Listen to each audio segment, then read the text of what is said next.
thing. Once I have your biocoded information about your biocode, I just transmit that up all the towers in the United States, and you're harassed no matter where you are. There's a bioresonance to every individual, just like our fingerprint. Every person has an individual DNA, a different bioresonance. And so the original Stalking patent is on my website, where Stalking was able to go voice to skull with pulse transmissions in 92. And then after the rest of the development went black ops. We don't really know what happened after that. We knew we could put voices in group people's heads.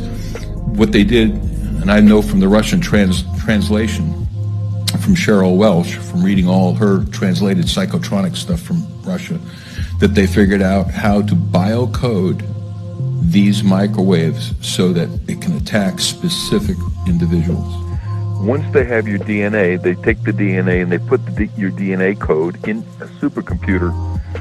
And in that supercomputer, they run algorithms that biocode electromagnetic transmissions so they bioresonate with your body. Once they've done that, they can transmit that from satellites or cell towers or aircraft or any number of ways, and that signal will only affect you. Yeah, like I said, the cell phone towers and everything else as well. Well, the towers are the Matrix. You know the movie The Matrix?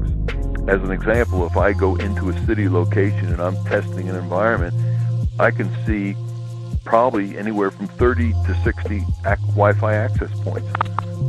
So that means that your saturated microwave, that's all 2.4 gigahertz, microwave transmissions with 60 transmission access points that are sending and receiving.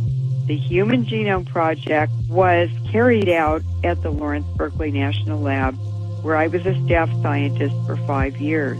They were tracking people in the lab by the electromagnetic frequency emitted by individuals' DNA. The DNA in every living thing has a unique frequency and signal. That is what they're using, what they're focusing on, and what they're weaponizing to completely control us. All they need is to kind of identify your DNA fingerprint like with your name, and then they can watch you 24 hours a day. This is one part. The other part So we are running a GPS system? Yes. The way the technology works, the voice to skull, is to tap into the resonant frequency of the DNA of the individual, the targeted individual. And this allows total mind, spirit, and body control over the individual by those who are running this program. Since I saw on a daily basis how intimately involved in this program of voice to skull social engineering and gang stalking my private security company was, I couldn't help but notice that our client, one of the largest corporations in America and indeed the world, just happened to have a massive database of DNA on its property. A DNA database that stores the DNA of millions of Americans.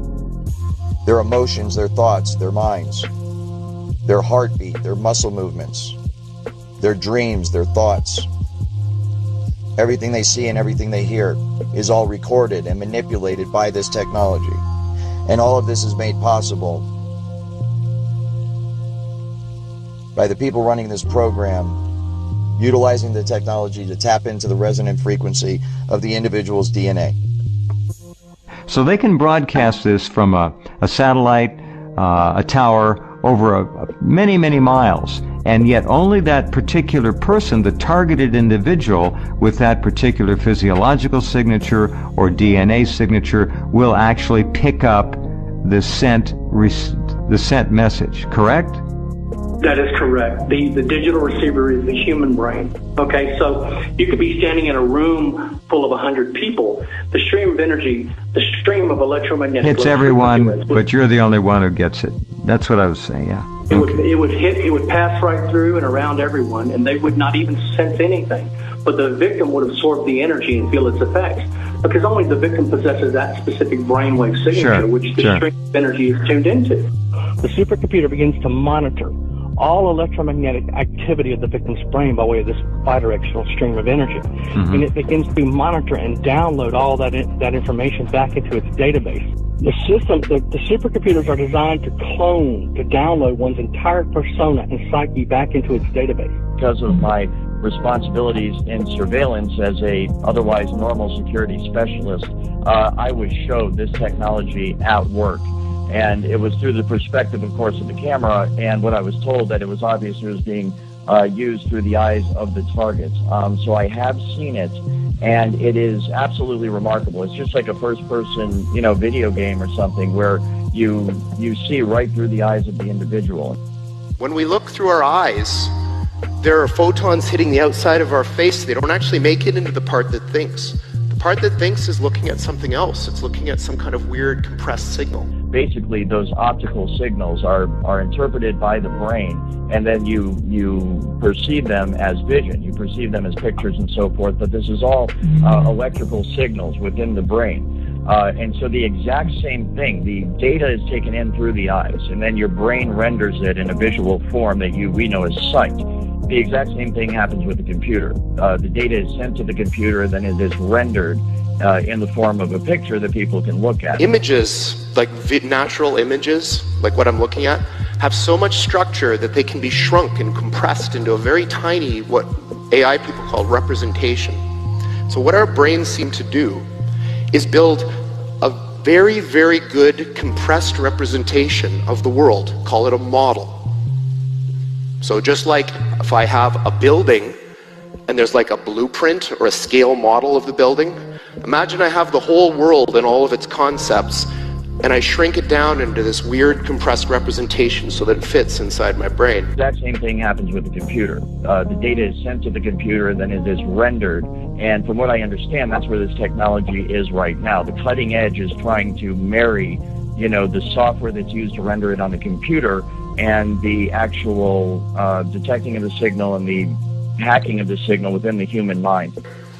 So the modern view of intelligence, or call it cognition more generally, is that it's a very important thing that we create models of the world inside our heads. They're using two interfaces, like we said, the brain-to-computer interface. That's the supercomputer. The sophisticated and advanced exascale system downloads all of your, all electromagnetic activity, all these synaptic responses, the electromagnetic emissions of the victim's brain is downloaded at the speed of light. Energy travels at the speed of light, so they can download, upload at the speed of light. Sure. Back into a database as the supercomputer is programmed to build, using various software programs, a cognitive model of your brain.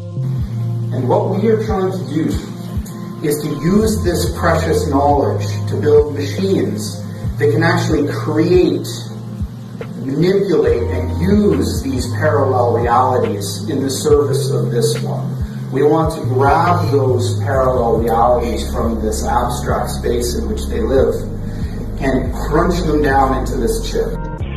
To eventually achieve direct behavioral control over you. And then based on, that cognitive model being complete, to begin to be able to predict and influence in advance the reference choices of the victim during thought composition. As the victim is formulating his thoughts and preparing to act, the supercomputer already has that persona and psyche, all your emotional state downloaded, every vector of your emotional state downloaded, so I can already predict and influence those events in your life in advance and achieve direct behavioral control over you.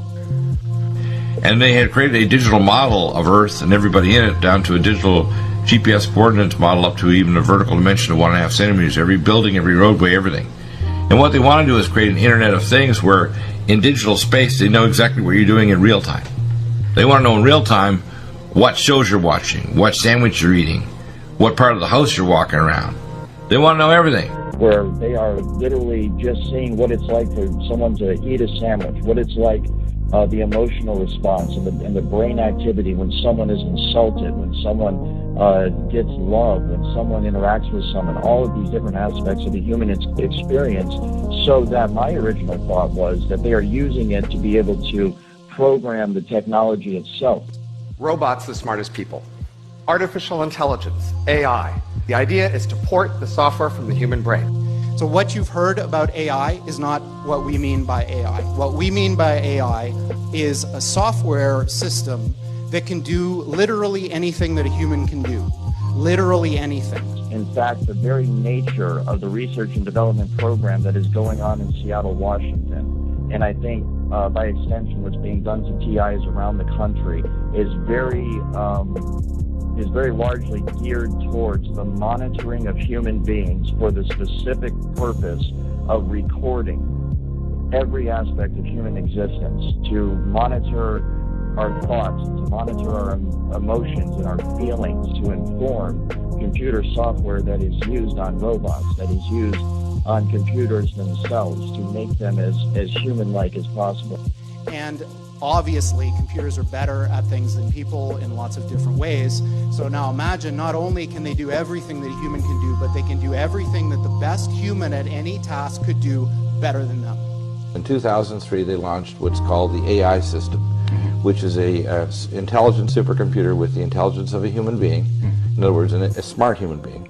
But able to think 10 trillion times faster, with the access to all known knowledge and history, and a complete access to the internet and all of the communication pathways. If in fact the algorithms that are now believed to underpin certain aspects of cognition can be run on a quantum computer, the kinds of life or kinds of species that you'll get from that will be qualitatively better.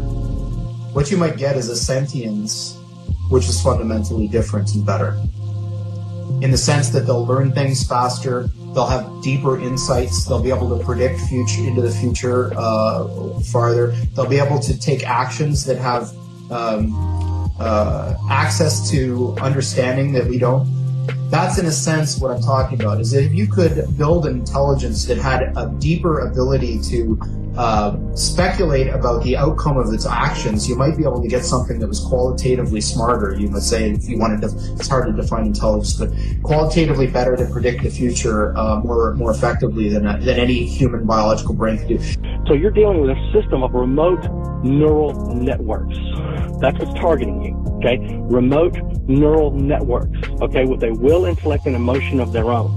The system, the RNM supercomputer that's targeting you, okay, that uses one of these three relay stations, the tower, satellite, or mobile platform, it actually locks on to your emotional state. Once the cognitive model, this generic model is built, it begins to lock on to your emotional state, okay? And then it begins to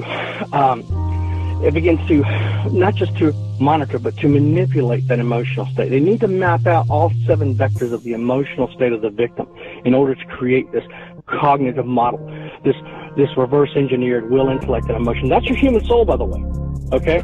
The human soul is the will, intellect, and emotion of the victim. They figured out what to do with the human body. The 5 senses, they can pretty much achieve whatever they want by manipulation of the human anatomy with mind control technology. Now they're going after the soul, the will, intellect, and emotion. I could build, I think, a soul.